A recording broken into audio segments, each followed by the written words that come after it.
trouble and death in the Middle East. The fighting erupted quickly when Syrians allegedly fired on Israeli farmers operating tractors. Israel used tanks, mortars, and aircraft to counterattack. Israeli Premier Levi Eshkol said, friendly foreign powers will understand the situation.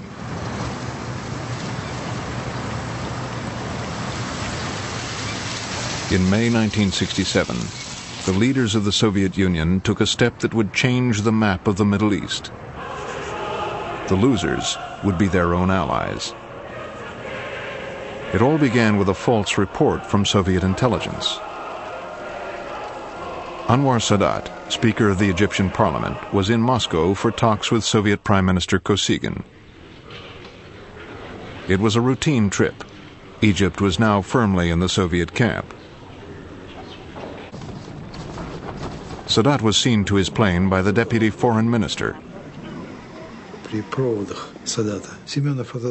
The minister took Sadat aside. He said Israeli troops were massing against Syria. He asked him to report this at once to Nasser. Egypt's president, Gamal Abdel Nasser, was the hero of the Arab world. If Israel was massing troops on the Syrian border, Nasser would be expected to act. He sent for his chief of staff and instructed him to find out what the Israelis were up to.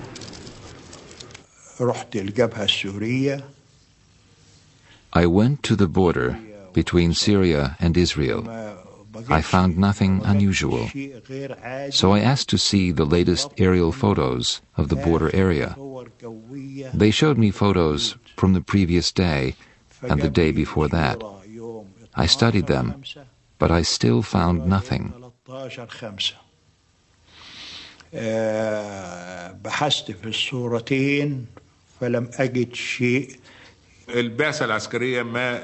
The Chief of Staff found nothing to back up the Soviet report. But then the Soviet ambassador came back to us. He said Soviet intelligence had reconfirmed their report. Israeli troops really were massing on the Syrian border, and the situation was very dangerous. Soviet diplomats spread the alarm throughout the region, even in Israel, as the Prime Minister and his wife soon found out. It was 2:30 in the morning. A secretary came in looking sleepy. He said, "The Soviet ambassador is down in the lobby. He's all dressed up, very formal, and he insists on seeing the Prime Minister right now." I said to Eshkol, "Let's receive him in our pajamas."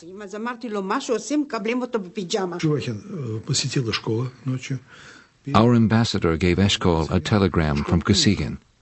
Eshkol offered to go to Moscow to discuss the regional situation.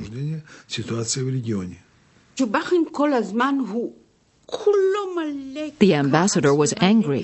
He said, "You are massing your troops in the north." Eshkol said, "We can go there now. We can go together to the Golan border. You'll see we haven't mobilized anything." The Soviet ambassador said, "No." At that time, Soviet leaders believed that America was on the run in Vietnam. Some in the Kremlin now sought to weaken America's influence in the Middle East, even at the risk of another regional war.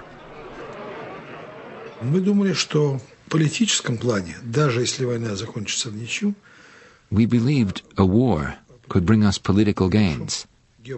Even a stalemate could bring us benefits. Egypt had our backing, both political and military. We thought their forces would demonstrate the benefits of Soviet support. So we were confident that the balance of power in the Middle East would be altered by a localized war.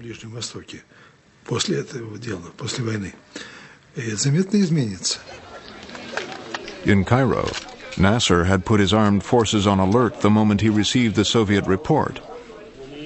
If Moscow's plan was to provoke a war, it seemed to be working.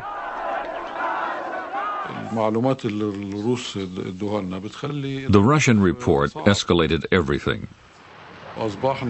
We felt obliged to move troops into the Sinai. From there, we could retaliate against Israel if Israel attacked Syria.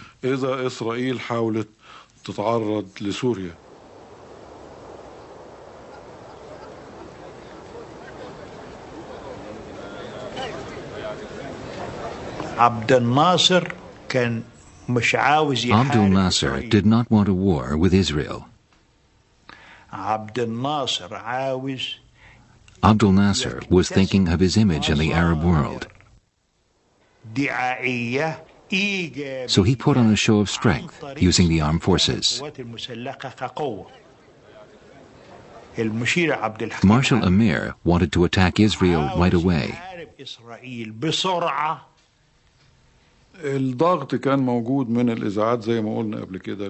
The Arab media had been criticizing Nasser.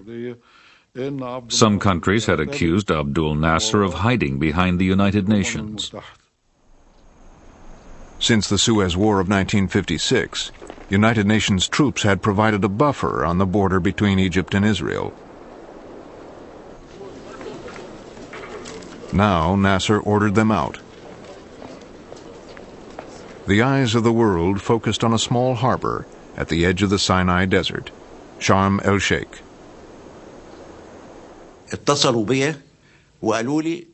Headquarters wanted to expel the UN troops from Sharm el-Sheikh. I told them, if we do that, Egyptian troops will have to take over at Sharm el-Sheikh. We will then be obliged to close the Straits of Tiran. That will mean war. A blockade at the Straits of Tiran by Egypt could lead to war, because the straits at the foot of the Gulf of Aqaba controlled Israel's only trade route to the eastern half of the world. Nasser, in the name of Arab solidarity, was going on the offensive.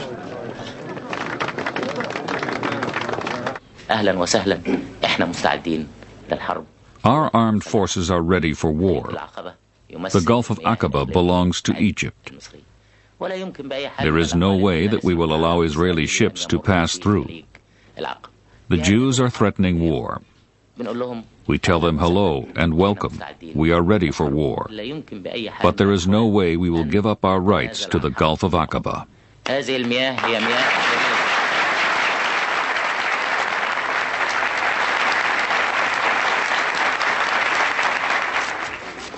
In Israel, the people prepared to defend themselves. Their prime minister, Levi Eshkol, summoned his cabinet and military commanders.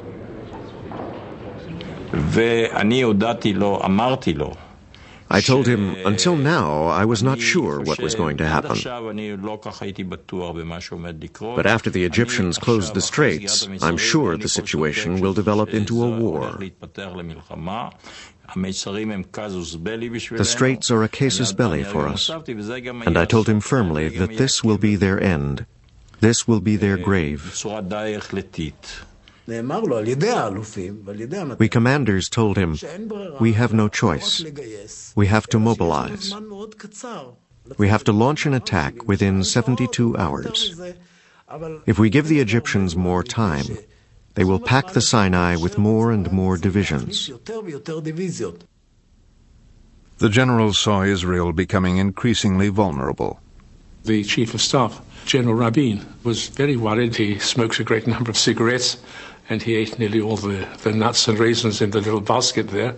And he was very worried not because he doubted the result of the war, but because we were really very unprepared for war. Rabin asked Abba Eban for a diplomatic solution. Rabin had said we were really not prepared for war. And second, there should still be some attempt to avoid it by exercising warnings and pressures upon the Egyptians. And then Mr. Eshkol sent me a note saying, what are you doing here? Prime Minister Eshkol dispatched Abba Eban to seek the help of Israel's key allies. He wanted an international fleet to keep the straits open to prevent war. I've been asked by my government to explore what these governments intend to do in order to reopen this international waterway to a situation of law. What do you want the United States to do, sir? Well, I've come here really to find out what the United States intends to do. President Johnson made it clear that he didn't want Israel to attack first. The president had said to Dean Rusk and me, and I'm going to speak rather crudely, get Eban in here, into the family quarters of the White House, so we can work him over. Because we had heard that the Israelis were about to preempt. They were about to attack the Egyptians. Eban talked at great length and eloquently. He always spoke eloquently and he always spoke at great length. But what he had to say was very simple. This was a mortal crisis for Israel, and he wanted to know what the United States was prepared to do. The president, he simply expressed skepticism about the idea that Israel was in danger. He said, you are not in danger. You are in a very difficult situation, but you are not in peril. He said to Eban, we do not believe that Egypt is about to attack Israel. Moreover, if it does, you'll lick them. To make the point, President Johnson asked for the Defense Department's assessment of the likely outcome of a Middle East war. We had concluded that if Israel preempted, they could win clearly in a period of about 7 days, as I remember. We had also estimated that if they did not preempt and Egypt attacked first, that it would take somewhat longer, perhaps 10 to 14 days. Then the president took out a piece of paper and started reading from it as though this was some kind of a sacred text. And what this document said was, Israel will not be alone unless it decides to be alone. If you go alone, you'll stand alone. That was a very cold-blooded statement. We will not come to your defense if you preempt. We cannot come to your defense if you preempt. As Israel received its warning in the White House, an Egyptian delegation was heading towards the Kremlin. We didn't even see Moscow. We were driven in cars with the curtains drawn, straight into the Kremlin. The Egyptians were self-assured. Shams Badran exuded confidence. He said that if war came, the Egyptian military could handle it. In fact, he described the army like a wild horse, raring to go. But the Soviets warned the Egyptians not to be seen as the aggressors. Prime Minister Kosygin said, tell Nasser, if he strikes first, he will escalate the conflict. He will provoke the superpowers. America will not stand aside. I said, we understand, but closing the straits isn't an attack on America. The Soviets made it clear they meant what they said. We asked about the arms contracts we had with them. We asked if they would hurry things up, especially some spare parts we needed for our planes. We could have taken them with us in a bag. They were always asking for arms. Every high-level delegation would ask for arms, including Badran. They did not refuse to supply the arms, they just claimed they had none. I was really shocked. I thought, how can our Soviet friends treat us like this? War was at our doorstep. Nasser got the message. The Soviets would back him only if he did not appear to be the aggressor. His commanders were instructed to stay on the defensive, ready to absorb an Israeli attack. The Air Force chief jumped up. He said it will be crippling. He said, Mr. President, the first strike will be crippling. He said it in English. He meant that a first strike by Israel would cripple our Air Force. The commander-in-chief told him, if you let them strike first, you will fight only Israel. But if you strike first, you will have to fight Israel and America. تاخد الضربة الأولى وتحارب إسرائيل ولا ما تاخدش الضربة الأولى وتحارب أمريكا.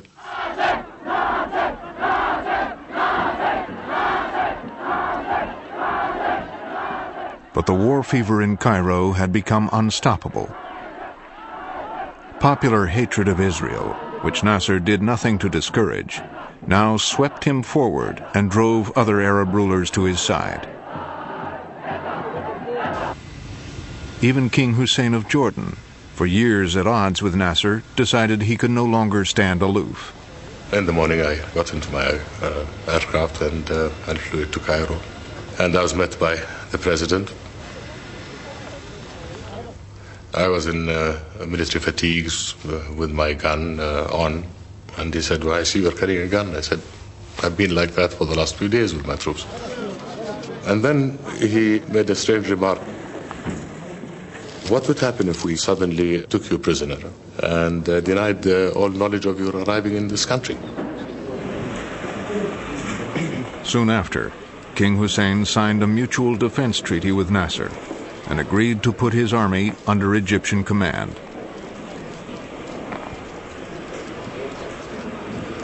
We were on the verge of a war. Therefore, any reservations I had in the past to any troops coming into Jordan were removed as far as I'm concerned. So Israel faced the prospect of war on three fronts: from Jordan in the east, from Syria in the north, and from Egypt in the south. That was the time when Auschwitz came up. It never happened before. When people spoke, they said there was a feeling we are surrounded. We are surrounded. No one will help us. No one is helping us. And God forbid if the Arab armies invade us, they'll kill us all.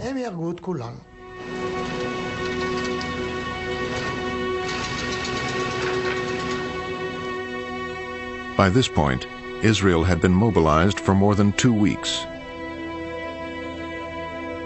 All males aged 18 to 55 were called to serve.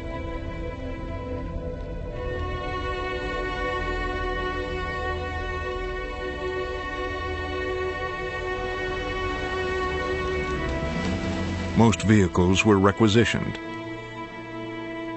Most factories closed. Israel could not stay fully mobilized for long. But still, Prime Minister Eshkol waited for the international community to do something. He came to military headquarters to remind his generals of America's warning. Israel must not go it alone. He told us that they were making diplomatic efforts in the U.S. and Europe. They were trying to reach a deal with Nasser.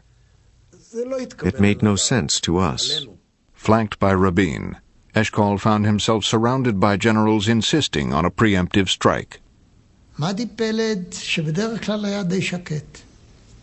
General Peled was usually pretty quiet. Now he was shouting. He was actually shrieking. Why do you hesitate? Why are you afraid?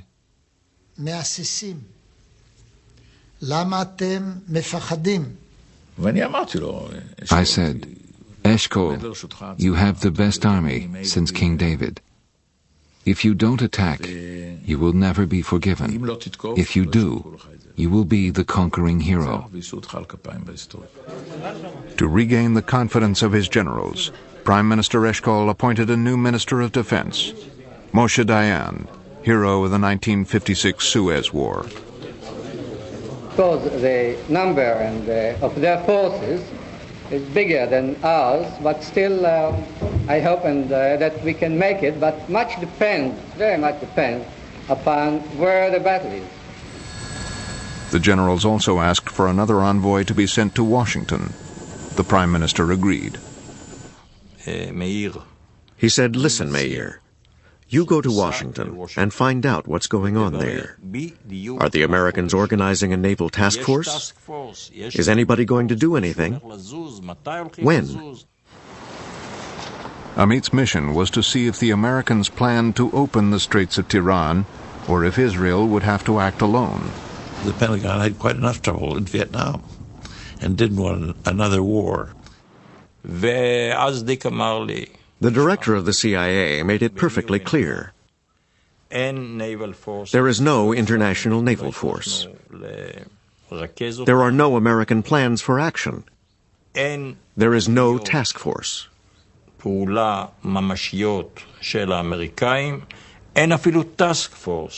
the head of the Mossad, Israel's intelligence agency, called on the Secretary of Defense. I said to him, "You know our situation. I am here on the instruction of my Prime Minister." He was doing most of the talking. I did ask one or two questions. At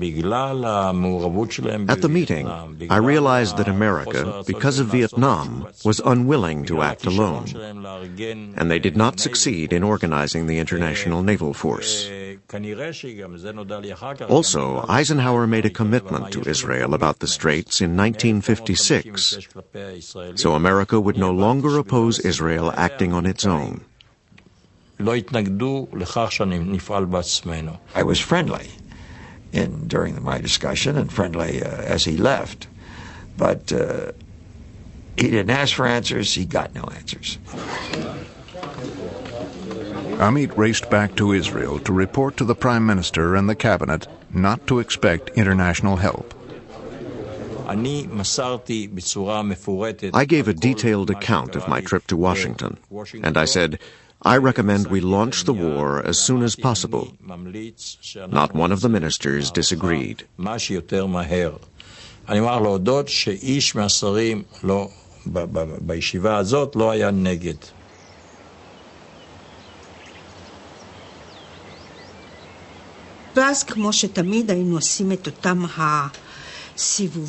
We went for our usual walk.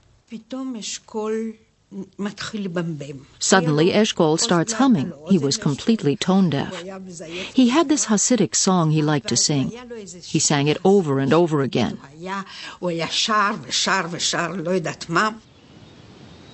The rabbi has told us to enjoy ourselves because hard times are coming.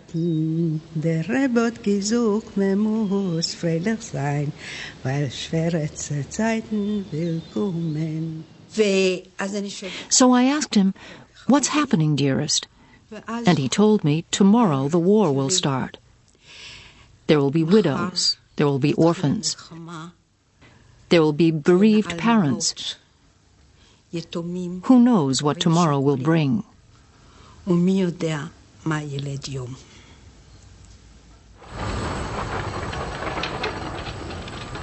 generals chose the morning of June 5th for the attack.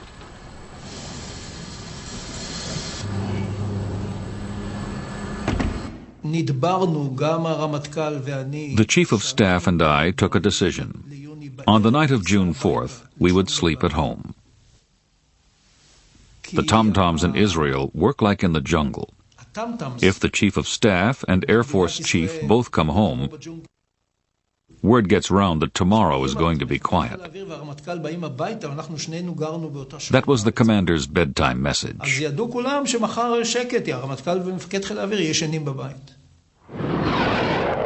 Leaving behind only 12 fighters to defend Israel, 180 aircraft took off for Egypt.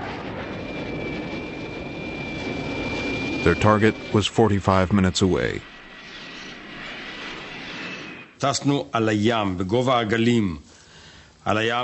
We observed total radio silence. We flew at the height of the waves for about 15 minutes. We flew low over the sand dunes. We crossed the Suez Canal at Kantara and entered the delta. As we flew over the delta, farmers waved to us. They probably thought we were Egyptian. Most of the Israeli squadrons flew out to sea far to the west.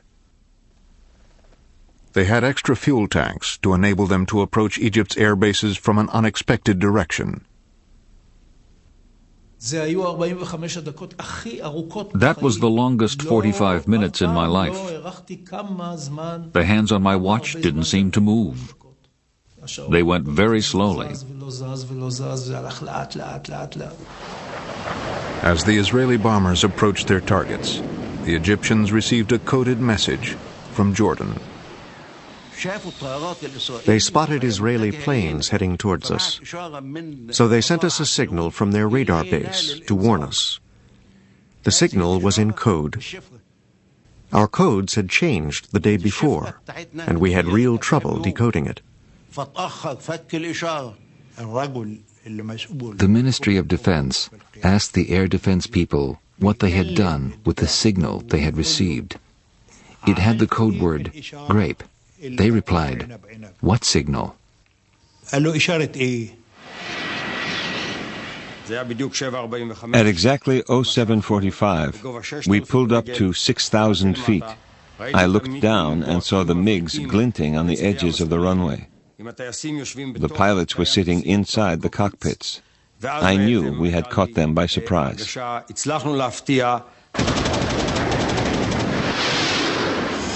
The Israelis began their attack by destroying the runways to prevent the Egyptian aircraft from taking off.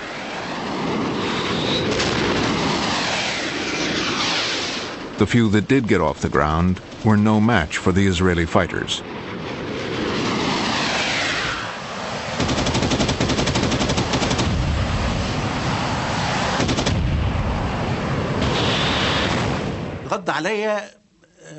I got a call from one of the Air Force chiefs. He said, "Nofel, Nofel." I said, "Yes, sir." He said, "Our airfields are being attacked." I said, "What the hell are you talking about?" He said, "Our airfields are being attacked." I said, "Our airfields?" He said, "The airfields in the Sinai are being attacked." I said, "All the Sinai airfields? Tell me it's not true." And he said, "Believe me, all the airfields are being attacked." I hung up. The phone rang again. It was another commander. He said, "We're being attacked." So I said to myself, well, something must be going on. But I was all alone. He was alone because the head of the Egyptian armed forces, Marshal Amer, had left with the Minister of War and his top brass to inspect their positions in the Sinai.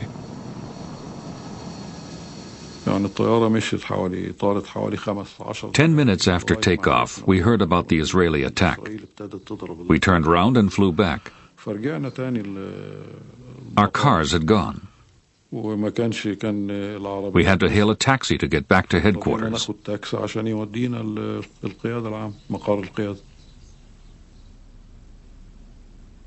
By the time Marshal Amer's taxi got him back to headquarters, Egypt's Air Force was destroyed.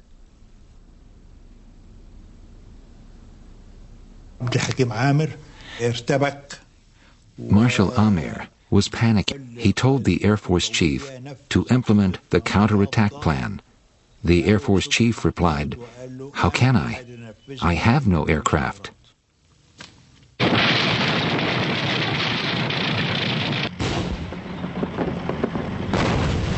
In the Sinai, Egypt had 3 times as many tanks as Israel, but with no air cover, their situation was dire.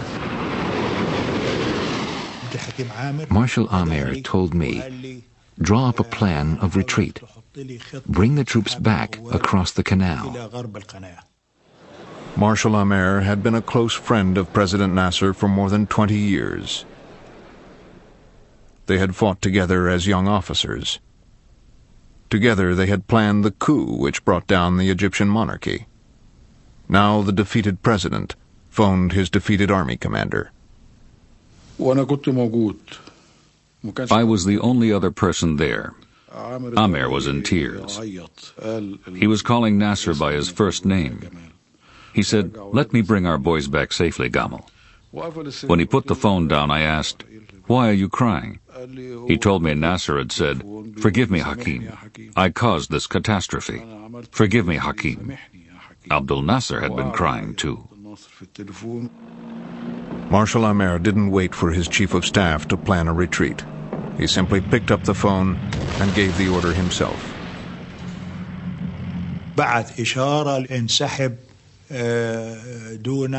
The order was, withdraw back across the canal.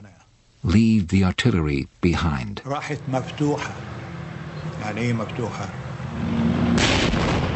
Marshal Amer's order was a disaster. With no plan, his retreating units could not protect each other. The Israelis gave chase.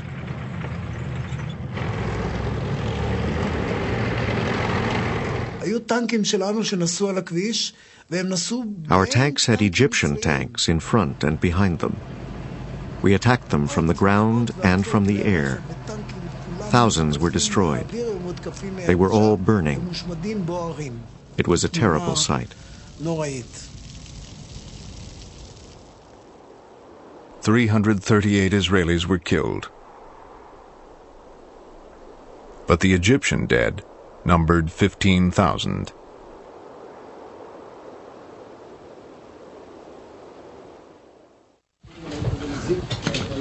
Days earlier, when the war had begun, the Israelis had contacted the King of Jordan.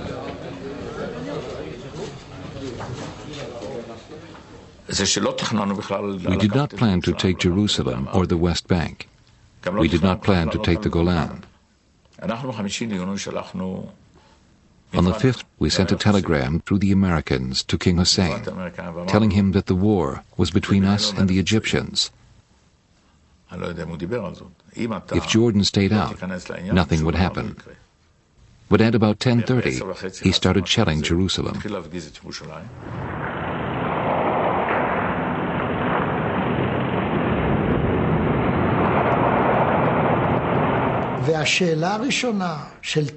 Teddy Kolak, the mayor of Jerusalem, asked me at the command post what he should do with the children in the kindergartens and schools. הוא שואל מה אנחנו עושים עם הילדים בגנים ובבתי הספר. In the command post, we looked at each other. We said, "This is not nice. We'll take on Hussein." The deputy chief of staff called me.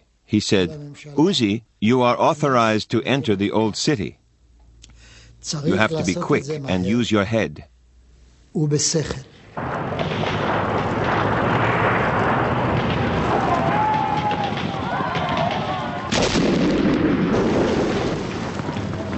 It took the Israelis 10 hours of bitter street fighting to defeat the Jordan Legion soldiers defending the old city.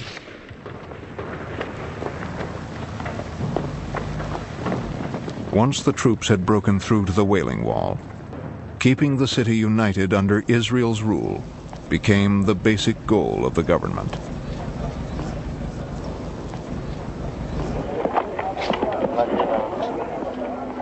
When the battle ended, Jordan had lost not only the old city, but all the land on the west bank of the Jordan River. I went out to the front and I could see people crossing over in small groups, very tired. You know, all the years that I had spent since 1953 trying to build that country and build that army, all the pride, all the hopes, I saw it just destroyed. I never received a more crushing blow than that.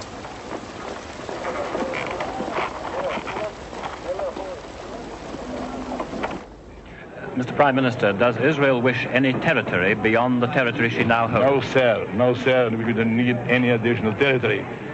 We want only to develop this territory that we have. There is so much to put in energy and money and brain that we have a little. We don't want any additional territory. With Jordan and Egypt defeated, Israel turned its might on the Golan Heights, the site of frequent attacks from Syria. Dayan said, "We're going to take the Golan now." I remember that some ministers from the religious parties were opposed to this.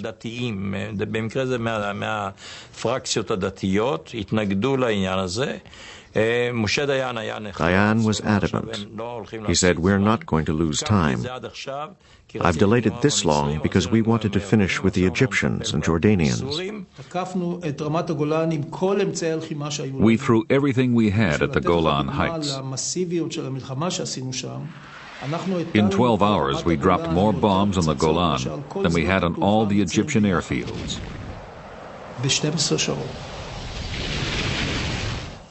Rockets, bombs, napalm, everything we had.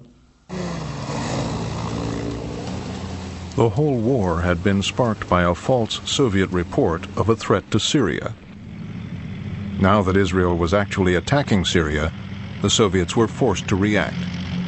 Word came through the hotline was up, and I didn't know what it was about because I thought that the war was pretty well over. Nevertheless, I went back immediately to the White House. The usual suspects were there, McNamara and the rest. And we had a rather hairy message from the Russians. The Soviets made very clear they would intervene militarily. And very likely they would not only turn Israel back from its attack on Syria, but they would join Syria in an effort to deal a mortal blow to Israel. It was a very, very dangerous situation. The Soviets did not seem to be bluffing. Strategic Bomber Command in the Ukraine had received orders to prepare 4 squadrons to fly to the battle zone. It was all arranged in a great hurry. We were given strict instructions not to suffer any casualties. The loss of even one Soviet aircraft would betray our involvement.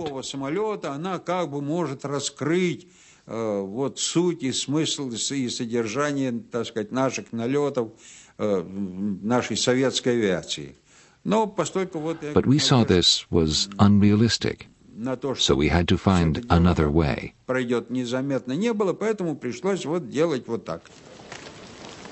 The pilots were then ordered to leave behind all identification.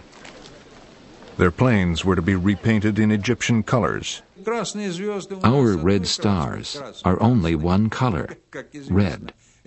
But it turned out that now we needed 4 different colors. I remember green and black and something else, maybe red. But we didn't have the right colors. So that caused a lot of fuss. In the White House Situation Room, President Johnson and his staff worked out their response to the Soviet ultimatum. The president sent a message over the hotline telling the Kremlin that he was using every means to get the Israelis to stop the war. This was not strictly true. Although he could have phoned the Israeli Prime Minister directly, he phoned the Israeli ambassador to the UN instead. United States Ambassador Goldberg asked me to come out into the lobby and to say to me, you must immediately announce that the fighting is over. This was not within the Israeli ambassador's power, so he asked his boss, Abba Eban, to phone the Prime Minister. But Eshkol was with his generals on the Golan Heights. Suddenly Abba Eban calls and says, "Tell Eshkol to stop the war. We're under terrible pressure here at the United Nations." Then Eshkol calls me and he says, "This Golan is absolutely fantastic. The view is wonderful." He waxes lyrical about it. And I tell him, "Eshkol, listen, Eban wants you to stop the war. He can't take the pressure." He said, "I can't hear you." "What do you mean you can't hear me? I'm telling you in Eban's exact words." He says, "I can't hear you, I can't hear you. It's a bad line, it's a bad line. I'll come home and then we'll talk." And then I understood. They wanted time to conquer some more kilometers. The Israelis pressed on into the Golan. and encountered no Soviet forces, because President Johnson had raised the stakes. He asked McNamara what distance from the Syrian coast the fleet, American fleet, was at the time, and he said 100 miles. It was steaming toward Gibraltar on a training exercise. We turned it around. And the president said, move them to within 50 miles, knowing that the fleet was shadowed by Soviet electronic ships, and they would know them directly. That was also part of the message. So our secret invasion by the back door never happened. Thank God for that. The Israeli government waited until their forces had achieved their objective before giving the order to halt. A colleague of mine from Foreign Ministry in Jerusalem called me to give me the text of an agreed statement on ceasefire. Israel accepts any proposal made by General Bull for the implementation of the Security Council ceasefire resolution and the arrangements for the supervision of the ceasefire. I read this statement, slowly translating it from Hebrew into English, and that was the end of the war.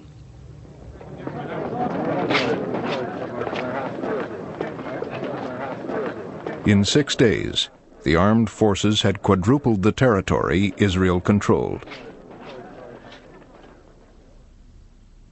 From Syria, they had taken the Golan Heights. From Jordan, the West Bank and the Old City of Jerusalem. From Egypt, Gaza and the Sinai.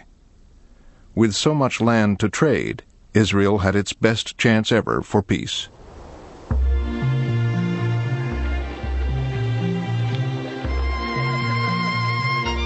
Israelis flocked to the Old City. To them, the victory was a deliverance from destruction.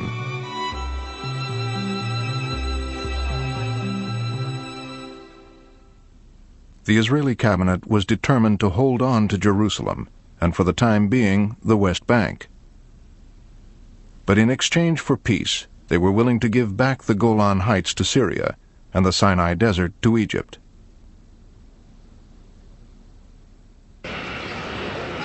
The foreign minister told the Americans of Israel's offer.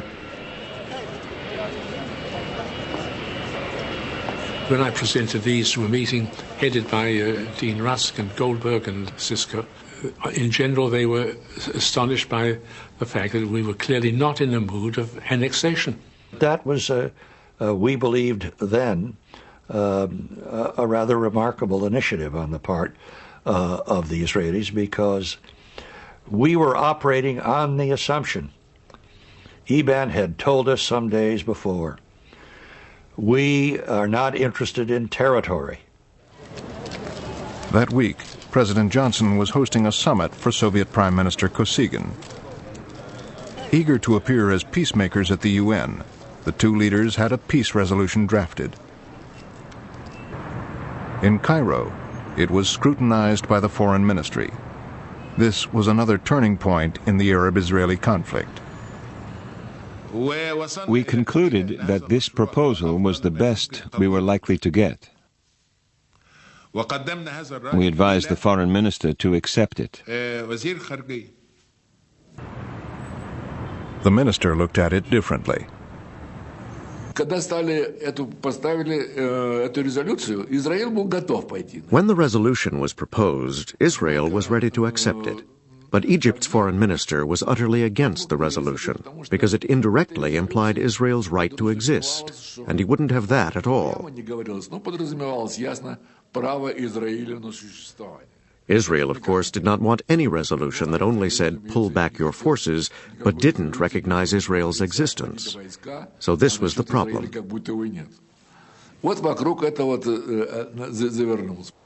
But recognizing Israel was not on Nasser's agenda. Following Egypt's defeat, he had more immediate problems at home. Abdul Nasser said, "We've lost. There is no point in staying on. I shall resign." I have decided to resign totally and finally from all official positions. I shall return to private life. I shall perform my duties like any other citizen. After his broadcast, crowds surrounded the presidential palace and begged Nasser to stay. Most of the demonstrations were genuine. People really were upset. But something else happened too. The party boss told members to gather and listen to the speech.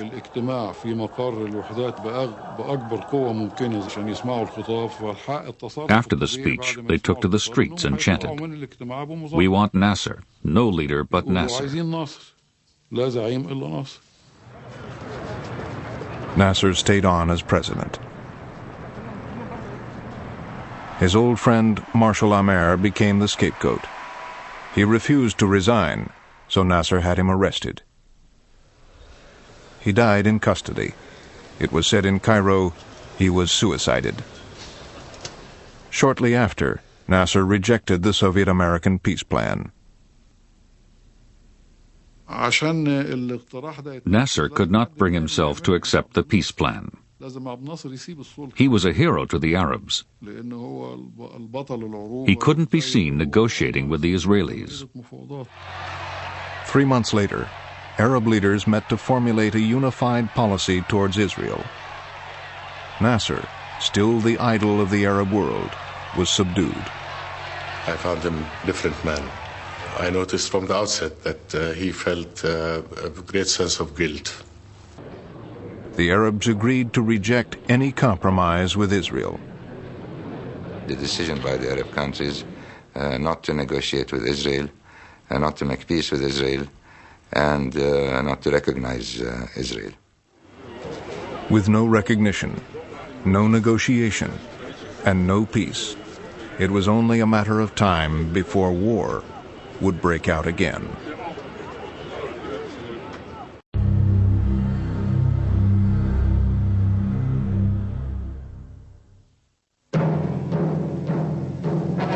Trouble and death in the Middle East.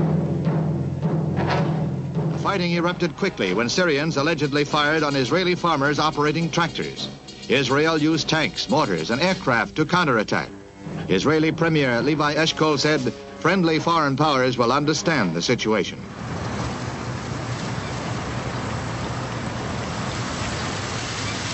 In May 1967, the leaders of the Soviet Union took a step that would change the map of the Middle East. The losers would be their own allies. It all began with a false report from Soviet intelligence. Anwar Sadat, Speaker of the Egyptian Parliament, was in Moscow for talks with Soviet Prime Minister Kosygin. It was a routine trip. Egypt was now firmly in the Soviet camp. Sadat was seen to his plane by the Deputy Foreign Minister. The minister took Sadat aside. He said Israeli troops were massing against Syria. He asked him to report this at once to Nasser. Egypt's president, Gamal Abdel Nasser, was the hero of the Arab world. If Israel was massing troops on the Syrian border, Nasser would be expected to act. He sent for his chief of staff and instructed him to find out what the Israelis were up to.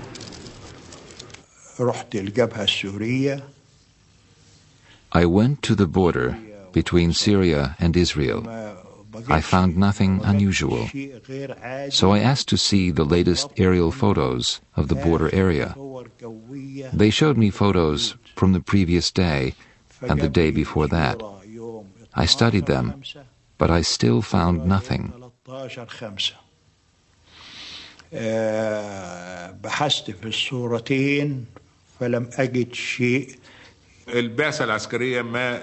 The chief of staff found nothing to back up the Soviet report.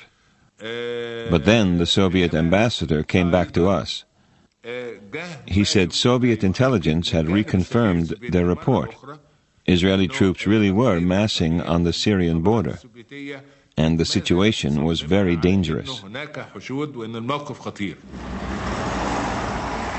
Soviet diplomats spread the alarm throughout the region, even in Israel, as the Prime Minister and his wife soon found out. It was 2:30 in the morning. A secretary came in looking sleepy. He said, "The Soviet ambassador is down in the lobby.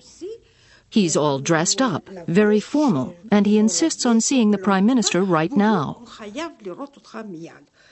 I said to Eshkol, "Let's receive him in our pajamas."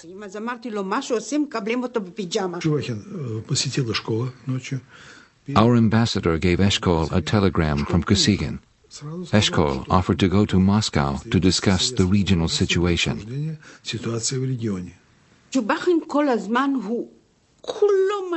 The ambassador was angry. He said, "You are massing your troops in the north." Eshkol said, "We can go there now. We can go together to the Golan border. You'll see we haven't mobilized anything." The Soviet ambassador said, "No." At that time, Soviet leaders believed that America was on the run in Vietnam. Some in the Kremlin now sought to weaken America's influence in the Middle East, even at the risk of another regional war. Мы думали, что в политическом плане, даже если война закончится в ничью, we believed a war could bring us political gains. Even a stalemate could bring us benefits. Egypt had our backing, both political and military. We thought their forces would demonstrate the benefits of Soviet support. So we were confident that the balance of power in the Middle East would be altered by a localized war.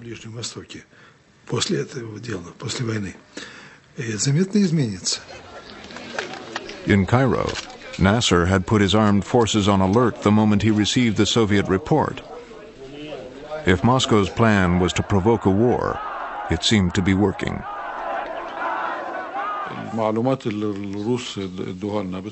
The Russian